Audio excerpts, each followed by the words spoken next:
I checked out my husband sitting next to me on the couch, glad that our conversation of last night seemed to have done no lasting damage.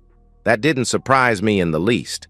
He was a man's man, and one of the strongest male characteristics I admire is their ability to say their piece, then forget it. Topic over. Job done. I'd known this when I broached the subject last night. "Dave, are you having an affair with Karen?" I'd been fairly sure he was. In the previous 2 or so months, he'd changed subtly but significantly. Where I used to be able to set my watch by when he came home, now he was late at least once a week. Where I knew just where he was 24 hours per day, now there were unknown blank patches. Then there was his new acquaintance with Karen, the widow across the street. Once I'd gone out on Saturday and had come back to find him mowing her lawn. When I'd quizzed him about it later, Dave said he noticed she had twisted her ankle, so when he saw her return home with a load of shopping, he'd offered to help unload it. While doing that, he'd noticed that her lawn needed mowing, so he'd done that for her. From then on, I'd come home several times to find him across the road. Once he'd come back with his shirt buttoned up wrong. When I asked him about that, he told me that he had been fixing her blocked sink and had removed his shirt for flexibility. Unable to believe this man I firmly believed was totally incapable of guile was cheating on me, I stepped up my observations. As a test, I also started subtly withholding intimacy from him. Knowing him as I did, I knew that if he could go for a week or two without being close to me, he must be getting it elsewhere. He lasted 3 weeks without even mentioning it. Yesterday, he'd gone to work on a Saturday, very unusual for him. Half an hour later, I saw Karen leaving, dressed very nicely. Bingo. I knew with Dave I didn't have to set up any fancy surveillance or hire a PI. I just had to ask him. So, once I'd worked up the courage, I did. He just turned and looked directly at me and said, "No." That was it. Almost. "Are you having an affair with anyone?" Again, a simple no. I knew then with 100% certainty. My husband wasn't having an affair. He went back to watching the television. I didn't proposition him that night, partly so I could concentrate on pondering why I'd suspected him in the first place. That proved fruitless. Secondly, I didn't want to make it blatant that I'd seriously suspected him by withholding favors for longer than I ever had before. Tonight was a different story, though. Tonight I would repair any damage I'd done. Surreptitiously, I continued to check him out. If forced to reduce Dave to one word, I would tell you that Dave was a simple man. If given the luxury of using more words, I would say quiet, guileless, undemonstrative, unambitious, a black and white thinker, unobservant, loyal, direct, and very, very honest. Some people interpreted some, or a combination of these, as him being dumb. I knew that wasn't the case. All the above were the product of his difficult childhood. Harder to explain was the fact that there wasn't an ounce of malice in him. I apologize to my fellow metric lovers. It just doesn't sound the same saying he didn't have 32.2 grams of malice in him. Me. Well, I was just about the polar opposite. So why had we married 4 years ago? Simple. Opposites attract. I'd had relationships with men alike to me, and they didn't work. Then my mother had told me about her secret for a successful marriage. Marry someone totally different and manage the difference. Use each other's strengths and cover their weaknesses with your own strengths. Dave and I had discussed this many times in our long courtship. He knew his shortcomings and wanted me to be completely happy with them before we committed. In the end, I had to propose to him. In short, he was my life partner, and I loved him dearly. I deliberately stopped looking at him through the eyes of a sophisticated 21st century professional woman and turned my other side on. The one used since ancient times when attraction first began. Towering over me at 6 feet 1 inch, his muscled frame, earned by his physical job, made me look like a waif. In the local vernacular, he was built powerfully, but gentle with it. The perfect combination of well-endowed and considerate lover topped off the package. I realized I was getting excited in anticipation of my apology to come. I knew I had to act fast when Dave yawned and announced bedtime. I followed and went into the bathroom to clean up a bit. When I got out, Dave was almost asleep. Crawling into bed without clothes, I wrapped myself around my hulking husband, who again yawned. "Can we not do this now, please?" "Why not, honey? Did I upset you last night?" Dave yawned again. "No, it's because you had an unprotected encounter with your boss last Monday. My friend said that if I made love to you, I could catch a disease. Good night." He then rolled onto his side with his back to me. I uncurled myself from him in shock. He knew. How did he know? How long had he known? What the heck was I going to say? I was so sure this day would never come that I hadn't thought of any, well, excuses. I knew the justification that I had used at the start.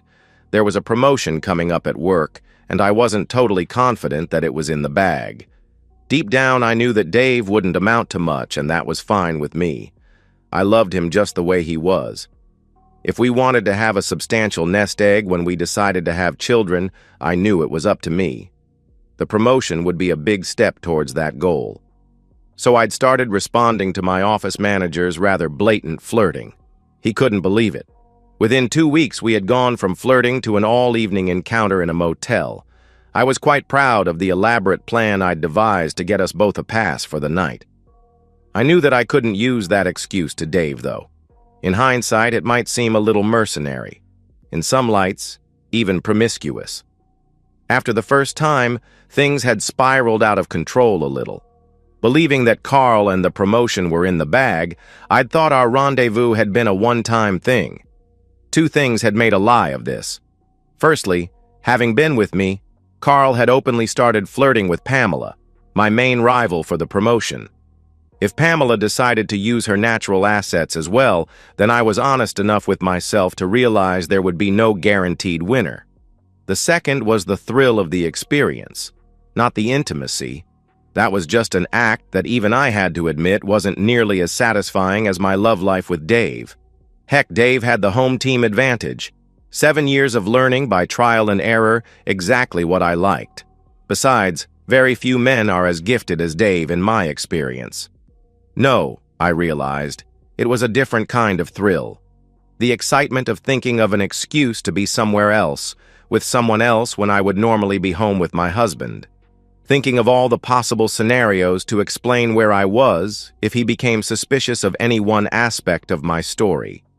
The meticulous cleanup before I dared come home. The elevated pulse of deciding on a hiding place for my new lingerie. Bought to overcome my natural disadvantages compared to Pamela and to enhance the experience for Carl. Goodness, even the mild guilt I felt before and afterwards did more to enhance the experience than detract from it. Then there was the thrill of the tiny but ever-present chance of Dave discovering my activities. All stimulating mental fun. All of a sudden, my own question from last night answered itself. The suspicion of Dave was prompted by my own activities. Obvious now in hindsight. Whenever you point your finger at someone in accusation, look down at your hand. 3 fingers are pointing back at yourself. Those understandings, in the here and now, explained everything. How many of them could I tell Dave? The answer was a stark none. That is why, in the here and now, I lied through my teeth. Facing Dave's back, I had lived. I knew I had to make it vague. He knew about last Monday, but what about the 5 Mondays and a couple of Saturdays before that? The process wasn't helped by the fact that I was terrified. Controlling that terror alone took the best part of 3 minutes. Carl came on to me when I was feeling particularly low. He took me out to lunch and I had about 3 glasses of wine while he told me how attractive I was. I'm sorry, darling, I fell for all his nonsense and we ended up in a room. Oh, Dave, it was awful. I felt terrible afterwards. When it was over, I felt horrible and told him it could never happen again, and he said that was fine. It was so hard not telling you that I'd fallen and been unfaithful, but I wanted to protect you from the hurt. Really. Then the next week he came up to me and just announced that we were going to do it again that night. I said no, but he threatened to tell you and get me fired. Oh, Dave, what could I do? I knew if I made a complaint and it came down to his word against mine, I would probably lose. I hate to say it, Dave, but recently I stopped telling him to go away when he flirted with me. I always had before. That must have encouraged him. Enough people in the office probably saw us flirting and would back up his side of the story. I paused to see how Dave was taking all this. Give him an opportunity to respond. This was really hard work. In the darkness, Dave rolled onto his back but didn't say anything. Can you forgive me for one lapse of judgment, please, honey? With your backing, I will have the courage to stand up to him and say no. I should have done that from the start. If he tries to hold me back at work or get me fired, I can threaten to tell the company what he did. I'm sure he will leave me alone. Oh, darling, please forgive me, and I will spend the rest of my life making it up to you. I will never flirt with another man again as long as I live. I know it can be fun, but I now know it can be very dangerous. Please. I'd heard that a good interrogation technique was for the questioner to just remain silent and wait for the suspect to fill the silence with ill-thought-out rubbish and condemn themselves. I couldn't believe my darling Dave was smart enough to do that, though. I shut up anyway. To be honest, I'd run out of things to say. I waited for my fate to be announced from the silence of the other side of the bed. There was absolutely nothing. He must be really thinking deeply, which was a positive, wasn't it? No knee-jerk reaction from him. The only sound was the pounding of my heart in my ears, until I heard a soft snore beside me. The man was asleep. Had he heard nothing? That was kind of good. It gave me time to think of more convincing excuses. But it also gave me another problem. Not only did I now not know exactly what he knew about me and Carl, but I didn't know how much of my explanation he had heard. At what point could my recent excuses stop and new ones start? I spent most of the rest of the night scheming, only falling to sleep exhausted after 4 a.m. I staggered awake the next morning, feeling great as you can imagine. Dave always left for work before me and got home earlier. I debated letting him leave without speaking, but let fear drive me downstairs. He was just finishing his breakfast. Unusually, there was nothing set aside for me. I sat down opposite him at the kitchen table. Good morning, Sue. That was it. No kiss, no darling, no loving smile. Sweetie, what did you think of what I said last night? Sorry, Sue. I told you I was really tired. Thank God for that. It gave me a clean slate, an opportunity to ditch what I'd said, which even to me in the clear light of day sounded pathetic. Well, darling, I'm sorry, Sue. I have to get to work. Don't want to be late. He got up, grabbed his bag, and left, leaving me with absolutely no idea where I stood. I somehow managed to stagger through my morning routine and get to work only slightly late. I was so tired. At the first opportunity, I went to Carl's office to give him the good news. To say he took it badly would be an understatement. Selfish person that he was, he could only seem to focus on what it meant for his own marriage. I knew his wife had been away for about 2 weeks with their kids, visiting her mother. He seemed to settle down when I told him that Dave didn't have a malicious bone in his body and would never tell her. Perhaps too well. Within a minute, he had asked me when we could get together again. His flagrant disregard for my marriage was sickening. I told him it wasn't going to happen in the foreseeable future. Instinctively, I stopped short of saying, never again.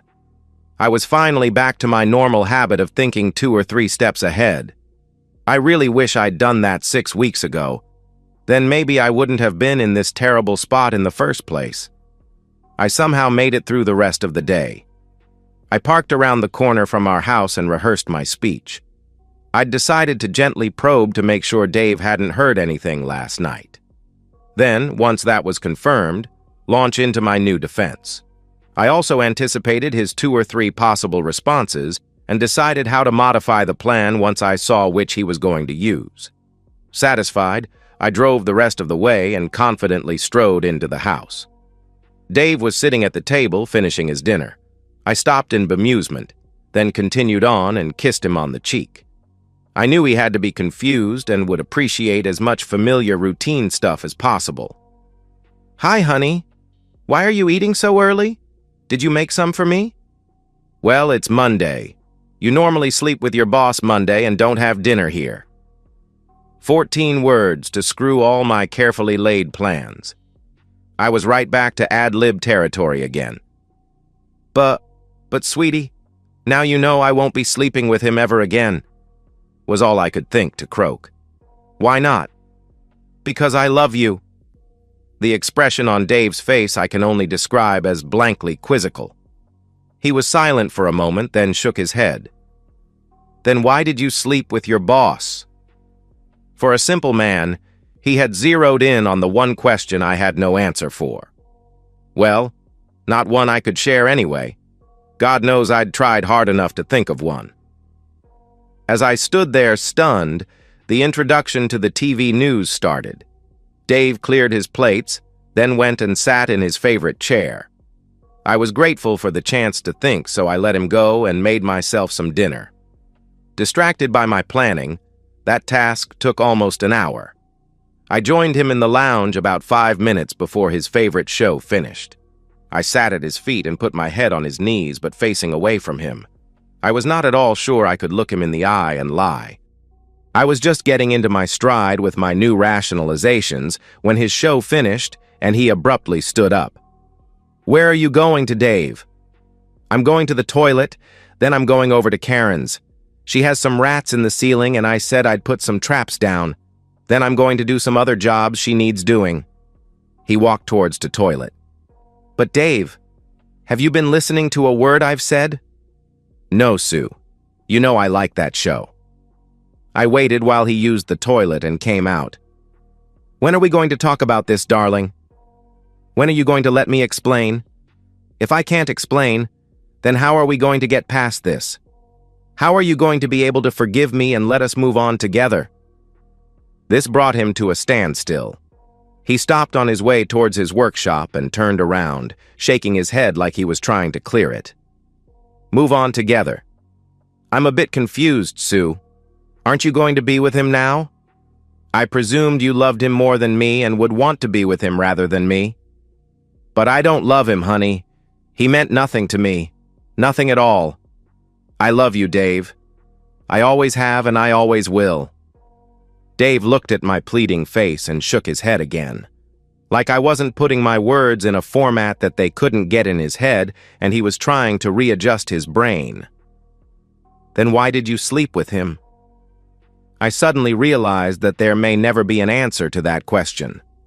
I stood and watched him as he gathered up some tools and walked out. An hour later, a snippet from his words of the previous night slipped into my mind. He'd said, "My friend said that if I made love to you, I could catch a disease." Obviously, that friend had to be Karen. I knew of no other potential friends. Dave either worked or hung around with me. That last fact twinged my conscience greatly. I was his only friend, and I'd knifed him in the back. I buried that deep, then resolved that the fight back would start now. I stormed out the door and across to the husband-stealing woman's house and pounded on her door knocker. She greeted me like a long-lost friend, immediately thanking me for lending her my husband. Taking me in to where Dave was regrouting around her bath before offering me a cup of coffee. She then bombarded me with chatter. Within minutes, I realized that she could have absolutely no knowledge of our marital problems. I took the first opportunity to run away back to my house. I made the mistake of trying to stay awake till Dave got home, in bed. The next thing I knew, my alarm was going off and Dave was gone. Time for decisive action and a technique that never failed. I knew Dave was definitely an actions speak louder than words kind of guy. I rang work and took the day off, cleaned the house, then went shopping. The 4-course meal I had in mind were all Dave's favorites. With an hour to spare, I showered, picked out my sexiest dress, and put on the perfume that Dave always commented on. I planned that night's conversation. Every time I did this, I realized it was getting harder. I didn't know what, if any of our 2 previous conversations, Well, my monologues, Dave had heard. That was constraining what I could now say. Dave came home at his normal time and seemed to appreciate my efforts. I kept the conversation neutral, dreading anything that might trigger that unanswerable question. We had some remarkably normal conversations. I decided to let him move us forwards. He'd had all day to process my words from last night. He could have no doubt that I loved him. After I'd cleared everything away, I felt comfortable enough to snuggle up to him on the couch. Well, tried to anyway. He shuffled away. I told you, Sue, my friend said I shouldn't make love to you. Darn. This guy had a way of scuttling all my plans. Who is this friend, honey? I'm sorry. She said not to tell you. I was shocked. My husband appeared to be under the control of another woman. That was my job. I could think of nothing to say, so we just watched TV until bedtime. The next day, Carl called me into his office. He once again asked me when we could get together next. More to wipe the smug grin off his face than anything else, I told him about Dave's new unknown friend, the one advising him and possibly the one who had alerted him to our affair in the first place. I was obvious Carl wasn't interested, so I maliciously said that it could be his wife. That pulled him up short. Even as I said it, the rightness of it struck me. Could it really be his wife? It would make sense? It's probably what Carl and I would both do. Tell the other partner's spouse while quietly making arrangements to withdraw from the marriage in good order. We spent the next hour discussing whether it was in his wife's nature to act like we would. Yes, it was. Then we talked about how she could have found out. My planning had been very careful, so I couldn't see how. We parted, Carl resolving to sound his wife out. There was no more talk of motel trysts. Dave was a little late that night and didn't get there till after my mother. Mum came round every Wednesday for dinner and a chat.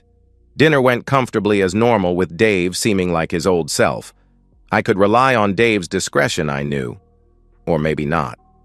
After dinner, Mum started on one of her pet nags. When are you two going to give me some grandkids? I was just about to launch into one of my standard responses when, Sorry, Ma, not going to happen now. You see, I caught Sue sleeping with her boss. My jaw hit the table just in ahead of Mum's. Just when I thought I knew my husband, he reveals hidden depths. Luckily, I recovered first. Dave, how could you tease my mother like that? You didn't catch me doing anything like that. Go away until you are ready to act like a civilized human being. Dave went upstairs. Mum, sorry about that. I don't know what came over him. I assure you he didn't catch me doing anything. All these years and suddenly he discovers a sense of humor. Mum looked at me with a strange expression. She knew Dave. She knew how open and honest he was.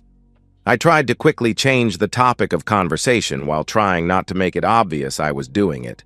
I can't remember where I got to, but Dave suddenly re-entered the room holding several pieces of paper which he showed to Mum. I did, Ma. See, he even did inappropriate things with her. What the heck? Photographs! I broke. I also knew I went cherry red.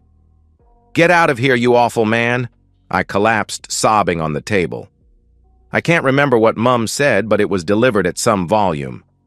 I think I picked up the words promiscuous, lying, disappointed, make it up to Dave. Honestly, I think my inner self just blotted out this attack. It knew, with everything else going on, I just couldn't handle it. Finally, Mum calmed down and just stared at me until she had my attention back. Why? Look around you, Sue. You have a nice job, a nice car, a nice house, and until now a husband that doted on you. Why did you throw him away like that? I didn't throw him away, Mum. We're just having a tiff, that's all. He knows he will never get anyone like me ever again. He wouldn't dare leave me over this. If you say so, Sue. But I know men and I know your Dave. I tell you, girl, he's gone. So answer the darn question. Why? I just couldn't accept her theory that I no longer had control over my married destiny. She had to be wrong. But I had to suppress that right now. I had a decision to make. Did I tell my own mother further lies, or did I test drive the truth on her? My self-confidence had been so shattered in the last 3 days that I opted for the truth. Well, Mum, I originally slept with my boss 6 weeks ago to snaffle a promotion. I know Dave will never amount to much, so I knew it was up to me. Yes, we have a nice house and stuff, but we only have about $50,000 in the bank. Children cost money. After I started, I kinda got hooked on it. That reminds me, the promotion is supposed to be announced this week. When I get it, it will be worth an extra $40,000 a year. Even I realized how shallow the truth sounded, so I stopped at this point. What do you mean Dave won't amount to much? He got that promotion to foreman, 4 or 5 weeks ago. He took me out to celebrate. That was the night you were called back to work one night. The look of incredulity on my face must have got through to her. You didn't know, did you? All I could do was shake my head. Well, if you were wondering how long Dave has known about your cheating, I would say at least 4 to 5 weeks. Wouldn't you? I sat there stunned as my mother got up and left. There was no sign of Dave, so I went to bed and cried myself to sleep. I was a wreck the next day. I got 2 phone calls from my sisters, who in one way or another told me what they thought of me. I went home to an empty house. When Dave hadn't appeared by dinner time, I rang his cell but got no answer. I knew Carl's wife was due back that day, so I had a real bad feeling. I rang Carl and asked him how his wife was. He told me that she was overdue. He'd expected her by dinner, but she wasn't there yet, and wasn't answering her cell either. Oh no. Dave crawled into bed at about midnight. I asked him where he'd been, and he said he'd been out trying to make some new friends. Even in my self-absorption, my heart went out to him. I should have been all the friend he needed. I couldn't bring myself to say anything. I still had no idea what to say. The next day, at work, I got a call from one of our mutual friends, Julie. She wanted to know if the rumors she'd heard were true. I pretended to not know what she was talking about. She didn't push it. This got me wondering about the vulnerability of my friendships. All my acquaintances were also Dave's. I knew he enjoyed a special status with them. While he was never the life and soul of the party, of course, he was popular. Our friendship group rallied around and almost protected him, sensing his deep vulnerability. Sure, if they needed a kidney, they wouldn't ask Dave. But then they wouldn't have to, would they? If they needed a kidney, then Dave would be lining up outside the clinic doors before they even opened. Now I thought about it. If push came to shove, I had no idea whose side most of our friends would take. I took the rare step of ringing Dave at work. Dave, have you told any of our friends about me? I might have, Sue. How could you do that to me, Dave? I'm your wife. Why shouldn't I have, Sue? Well, if you go around saying I slept around on you, our friends may think I'm an adulterous person. Didn't you want them to think you're one of those adulterous people? No, of course I didn't. Then why did you sleep with your boss? Darn. Could things get any worse? My mother and sisters weren't taking my calls. I was in danger of losing all my friends, and my husband was behaving like an absolute jerk. I still couldn't believe that Mum was right and my marriage was over. Things weren't that desperate yet. I was musing all this when the receptionist came around announcing that there was a senior staff meeting in 10 minutes. Yes, you guessed it. It was to announce the promotion of Pamela. I waited for all the ruckus to die down, then with steam coming out of my ears went to Carl's office and closed the door. What the heck, Carl? That promotion was mine. I earned it. Carl squirmed in his seat. Sue, you were the front runner for the last 3 months, but when they pressed me this morning, I had to say, Pamela, I'm very sorry, Sue. Why did you have to give that woman the job? Well, my wife got back last night and she was almost normal, except she kept looking at me kind of funny. If I had to guess, I'd say she's heard whispers but doesn't have enough to confront me. I thought if I promoted you, it may sort of confirm those rumors. The best way of throwing her off the scent was to give the job to Pamela. Don't worry, Sue. There'll be another vacancy within 2 years. Fighting the urge to jump the desk and throttle the smug jerk, I just said through gritted teeth, In 2 years' time, I will be off having babies. Then I walked out. No one commented on me leaving early, misinterpreting it as being devastated about being passed over. At home, there was a message from Dave to say he wouldn't be home till late. That was a relief. I desperately needed some time to think. I got a corkscrew and opened a bottle of thinking aid. Then I tried to arrange my problems in order of magnitude. The conclusion was simple: fix my marriage and regain friends and family. If Dave forgave me, then my friends and family would also. I hope. I was fortunate in that I didn't think Dave has listened to any of my excuses to date, but I still had no idea what he actually knew. But now I had a source to help me with that. If I could find where he had those photos, there might be a PI report or something. Now, he'd come down the stairs with those photos. All there was up there was our bedroom, walk-in robe, and bathroom. I headed up the stairs happy that I had a plan. I started on Dave's side of the closet. Nothing. Nothing under the bed or in his bedside cabinet. Surely he wasn't cheeky enough to hide them on my side of the closet, but he was. In fact, the folder of photos was inside a small suitcase, inside a bigger one, right under my stash of secret lingerie. Very cute, Dave. No, not Dave. That was impossible. Outrage struck me. She had been in my house, but who was she? Dave was home about an hour before me usually. Is that when they talked?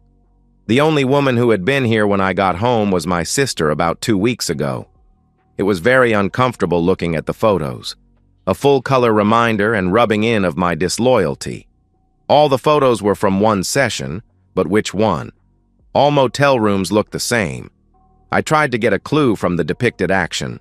All the things they showed Carl doing with me and me with him, we'd been doing since the third Monday meeting. So that narrowed it down to the last 3 Mondays and 1 Saturday. My money was on the last meeting, though.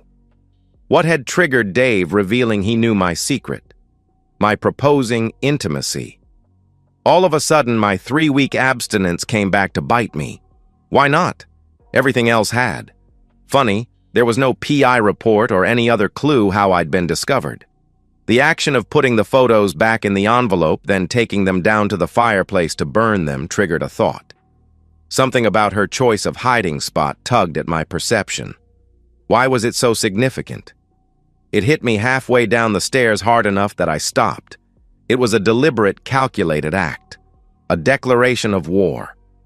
Within the minutes it took to burn the photos, I returned to thinking who could have tipped Dave off and caused him to hire a PI. Or was it someone else who had hired a PI and given him copies of the photos? That could only mean Carl's wife.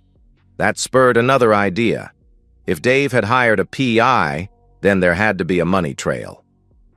I hit the filing cabinet, but the latest statement was 2 months old. There was a week-old credit card bill, though. No big items on that. I logged onto our bank's website and downloaded a current statement. I started looking about 6 weeks ago. The statement just showed daily spending and our salaries going in with the balance steadily increasing. I did notice that as of 4 weeks ago, Dave's pay jumped over $1,000 a fortnight. Wow, that was quite a promotion. Yet he had chosen not to celebrate it with me. Through my tears, I kept looking for any unusual withdrawals. Nothing. Until the last page when the balance dropped from $58,000 to $5,000 last Saturday with the simple words, "Transferred to XXXXX." What the heck? In an absolute daze, I logged off and sat at the kitchen table. There was no question in my mind why Dave had cleaned out our account. The big question was, what was I going to do about it? I never went back a step further and asked myself, do I want to do something about it? There was never a question in my mind that I wanted to win Dave back. I loved him. He was my life partner.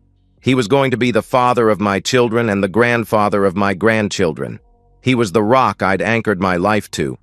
I spent the rest of the time till Dave came home polishing my story. It was good, flexible enough that it could adapt to how little or how much he knew. It had its roots in the "I was seduced by a master at a vulnerable time" story, but had evolved impressively since then. The plan was, explain away my behavior, then hit him with a full court press of attractive womanhood. Make him realize what he would be missing out on. In short, seduce him back. I got stuck on one point. He was obviously being influenced by his friend. Who was she? How good was she? What were her motivations? Maybe I needed a PI. These musings were interrupted by Dave coming home. I got up and gave him a huge hug, which he half-heartedly returned. "Congratulations on your promotion, darling. I forgive you for not telling me. I can see how my behavior turned you against me." "Thank you, Sue. How did you go with yours? I know you worked very hard for it." This guy just had a way of scuttling my plans, and with such naive effort. How did he know about the promotion? "Oh, I missed out. They gave it to Pamela." Was she sleeping with the boss as well? With a mighty effort, I ignored his veiled insult. "Just sit down while I make you a cup of coffee. Tell me how your night was while I do it." Julie rang me and asked me out. I went out with her, Stan, Jenny, and Mick. It was good. "Did you talk about me?" "Yes. They wanted to know all about it, so I told them. I didn't really want to, but they insisted.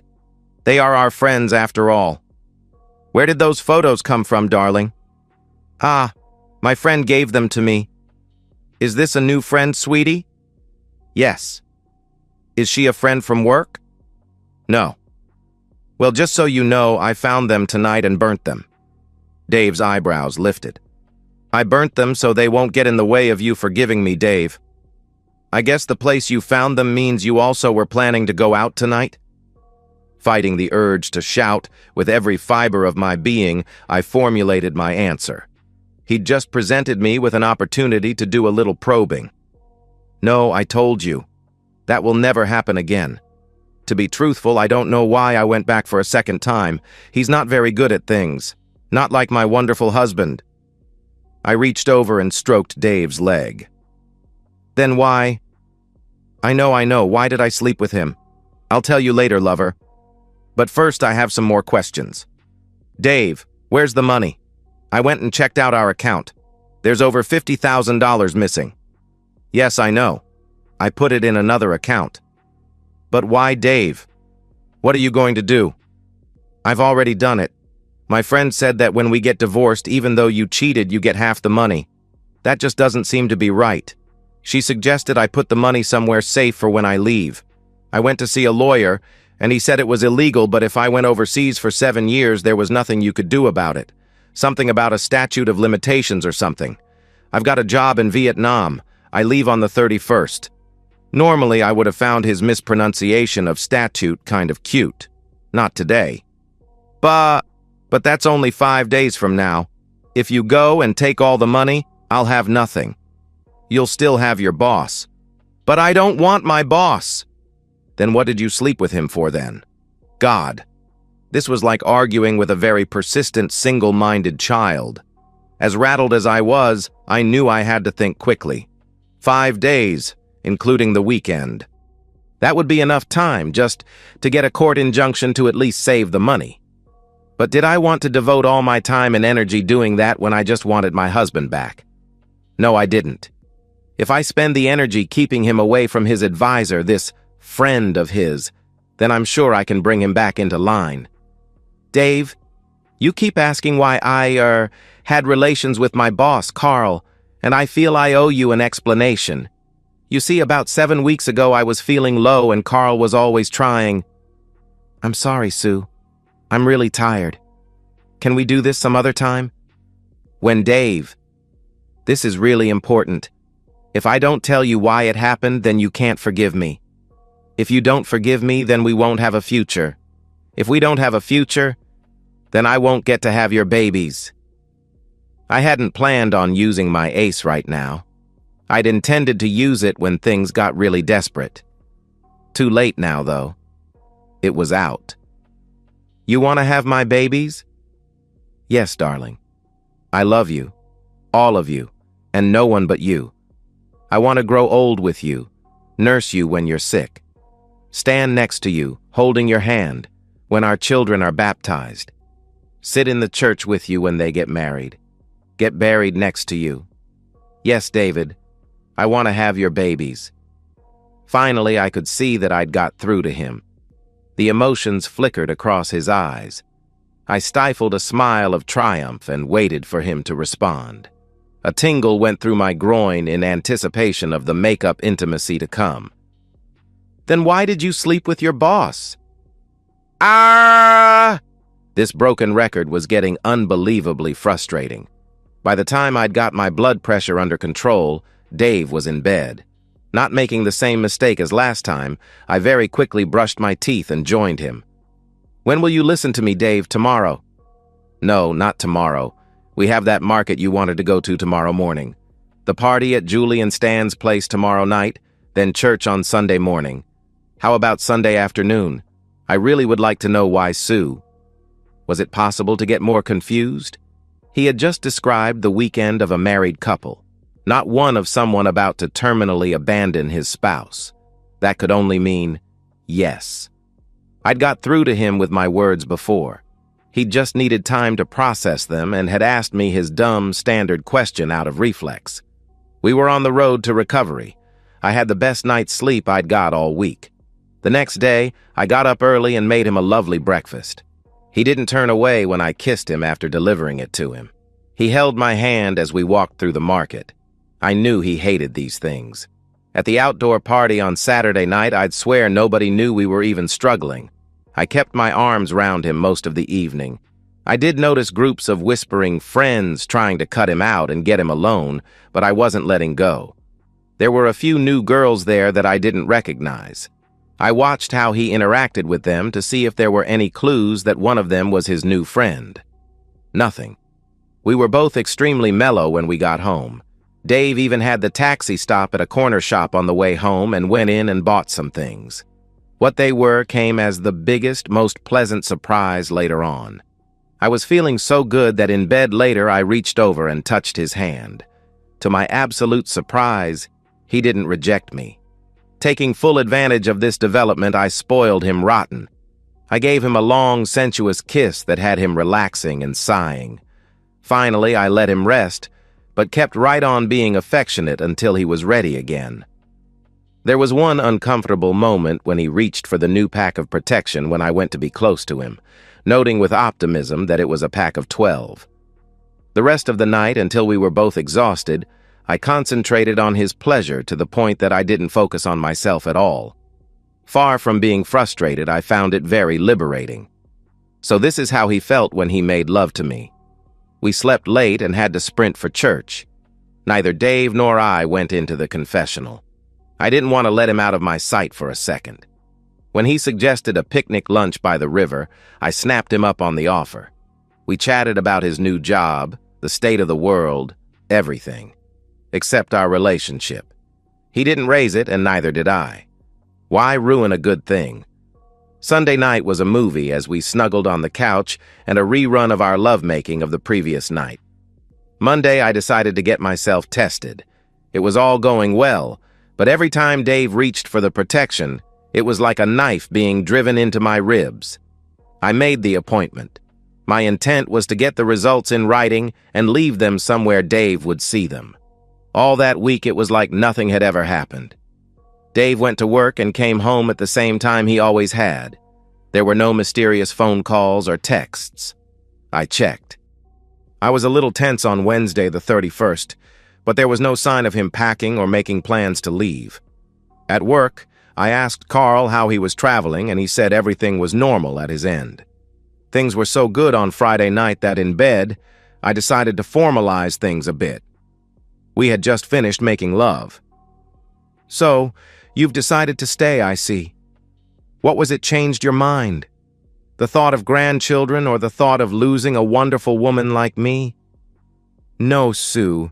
There were some visa problems. They've promised it for Tuesday next week, though. What?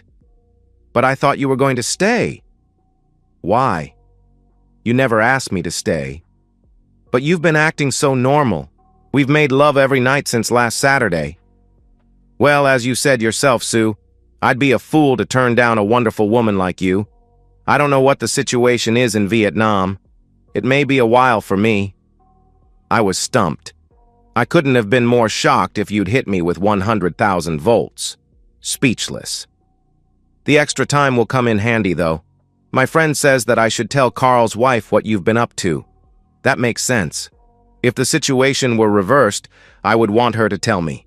I'll go over there tomorrow. Good night. All my relaxation of the last week was irretrievably blown away.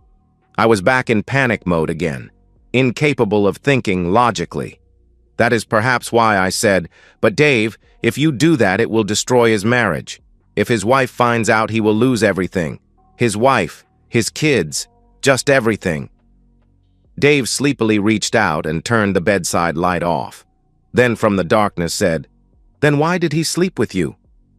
Seeing my destiny slipping out of my own hands, I instinctively reached out for help. I jumped out of bed, went downstairs and rang Carl's cell. He was mortified, of course. He told me to meet him at work, and we would decide on a strategy. I went upstairs and got dressed, then left for the 20-minute drive to work. Dave was gently snoring away. Once at work, Carl pumped me for everything he wanted to know about Dave. Morals, values, weak points, and physical characteristics. I warned him that in a fair fight, Dave would bury him. Once he was satisfied, Carl drove us home. We talked some more on the way. Once there, I had to grope for the front door as the sensor light wasn't working. I went upstairs to rouse a grumpy Dave while Carl waited in the lounge. When we came down, Carl was obviously as nervous as could be and stood well away from the strong man that was my husband. He begged and pleaded with Dave, using my information about Dave's soft spots to appeal to his conscience. I think it was the idea of ruining the lives of Carl's children that finally got through to Dave. That's when he softened and promised not to tell Carl's wife. Carl was obviously joyfully relieved. For the first time, he approached Dave to shake on the deal. I felt oddly disappointed. The handshake went on for far longer than usual. I looked down at the joined hands and saw Carl's hand was going white, not as white as his face when I looked at it. Finally, he gave out a low whimper which broke the contact. He vigorously rubbed his fist. I told Dave that I would get a lift back to my car and led Carl out the door. Dave walked towards the kitchen but asked me over his shoulder, "Sue, can I have a word with you alone, please?" "Sure, Dave." I told Carl to wait for me in the car, then returned to the kitchen. Dave was hauling on a rope which led through the open window. About 5 seconds later, there was a slap sound outside, then an oath. "Sounds like Carl has tripped over." This bizarre sequence of events triggered about 1,000,000 questions, but Dave got in first. "Sue, I want you to imagine you are in a bar and a guy comes up to you and offers you $2 million to sleep with you. What would you say?" I knew I wasn't in the right frame of mind to think logically, so I tried to avoid the question. "Really, Dave? Do we have to play games now?" "Just humor me, Sue." "Well, for $2 million, I'd say yes." Think about it, Dave.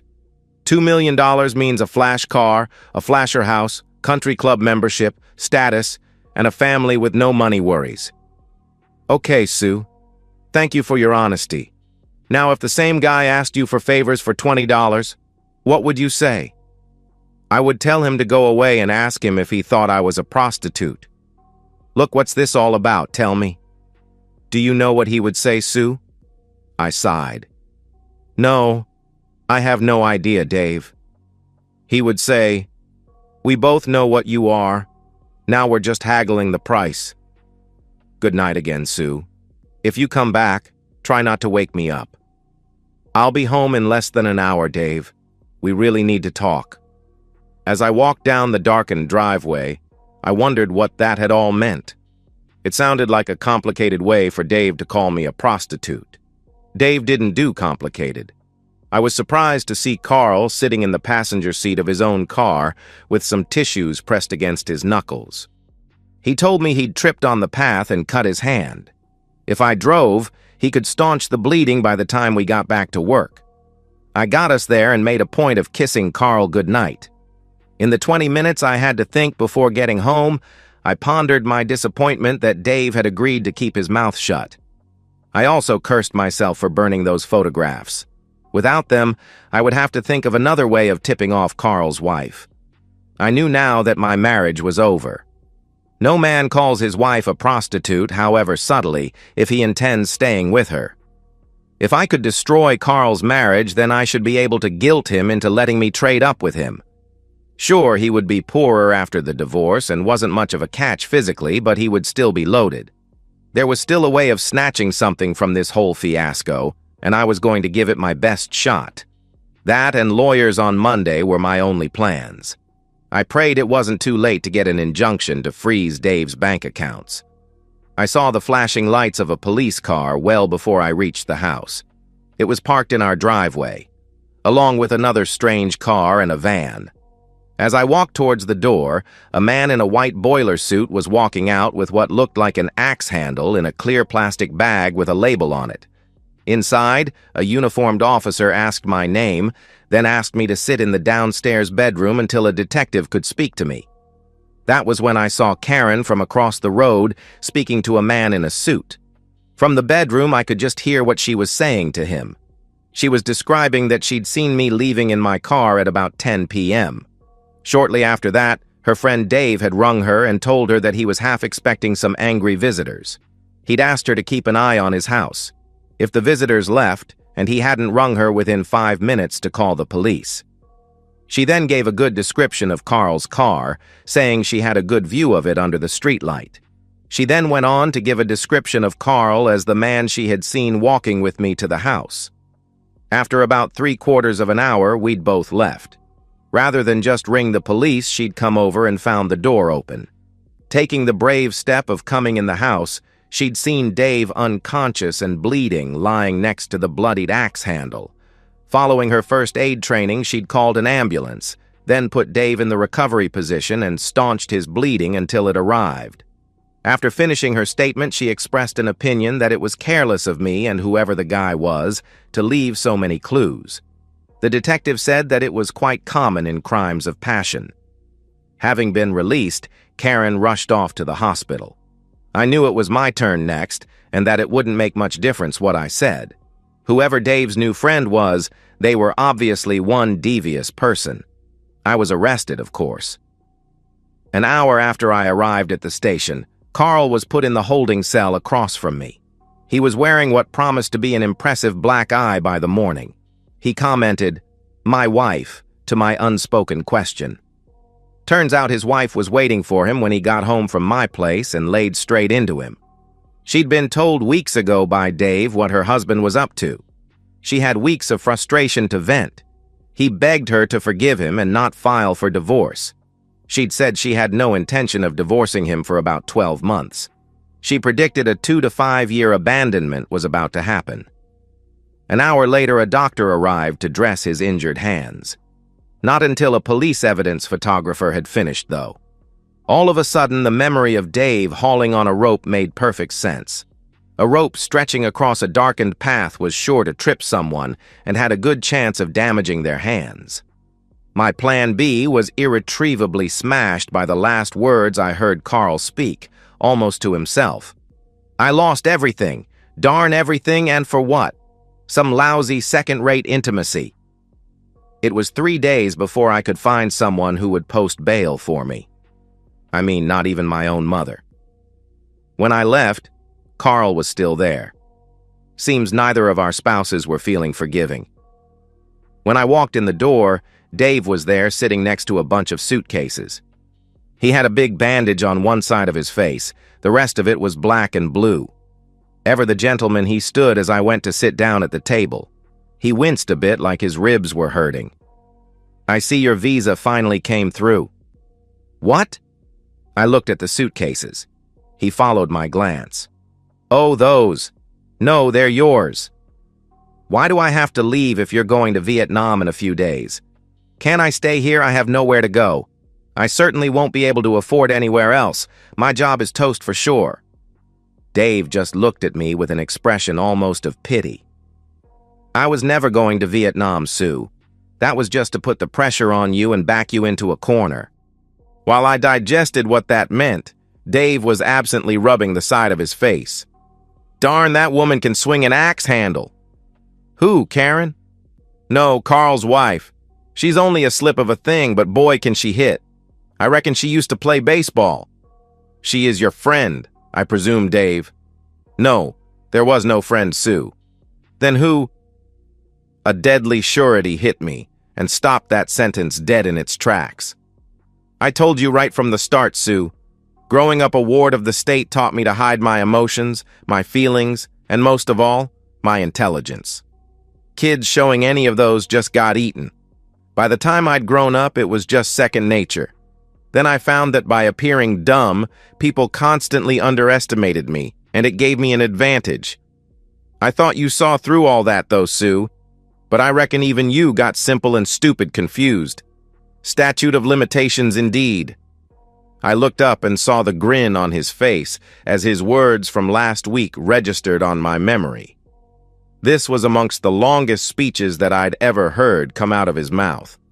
I recognized the truth in what he was saying. I realized that I'd been totally outclassed by someone who was far from unintelligent. No, there never was a friend, Sue.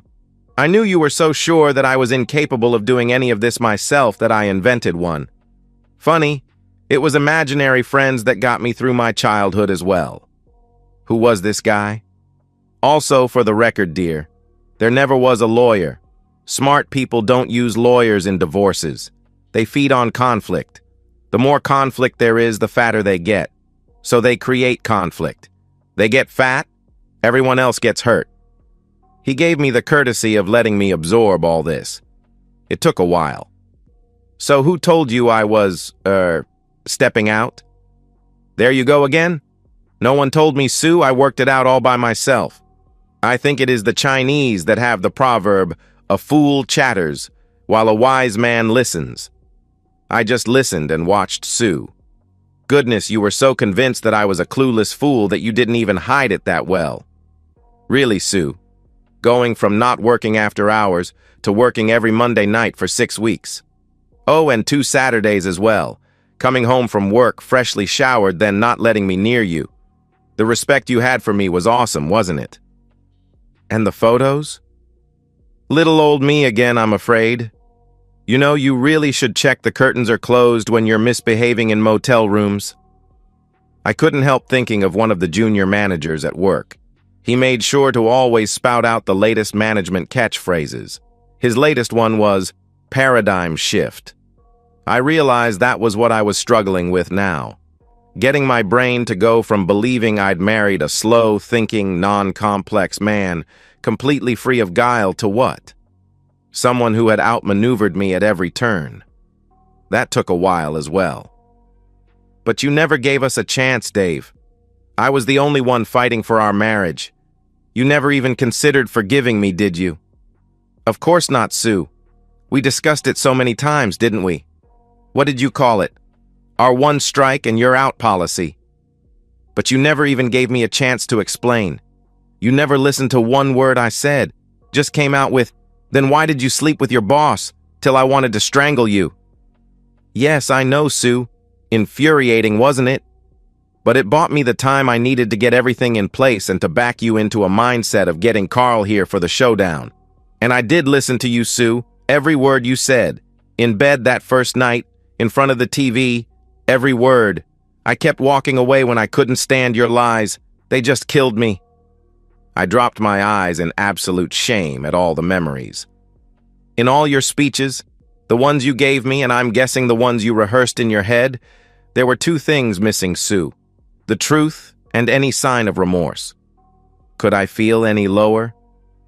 The only time I think I heard the truth was when I eavesdropped on your conversation with your mother. That was enlightening. I couldn't take any more.